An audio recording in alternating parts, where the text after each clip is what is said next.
నువ్వు VLSI embedded system jobs only through Naukri లింక్డ్ఇన్లోనే apply చేస్తుంటే మాత్రం ఇప్పుడు నేను చెప్పబోయే ట్రిక్ కూడా ఫాలో అవ్వు. మేబీ ఈ ట్రిక్ చాలా మంది స్టూడెంట్స్ తెలిసే ఉండొచ్చు.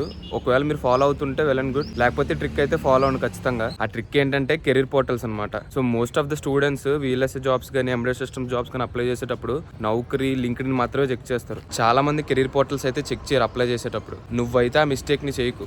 లింక్డ్ఇన్లో నౌకరీలో అప్లై చేయొద్దని అయితే నేను చెప్పట్లేదు.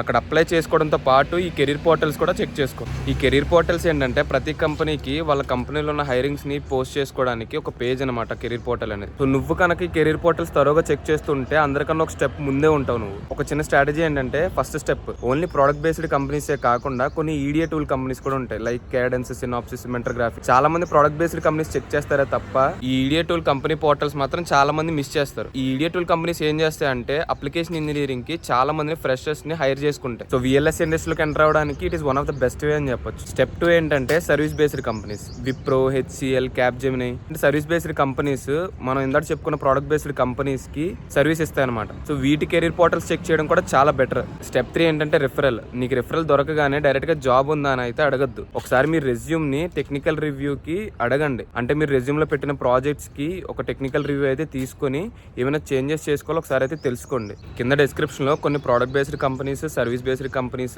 ఈడియా టూల్ కంపెనీస్ కూడా లిస్ట్ అవుట్ చేశాను.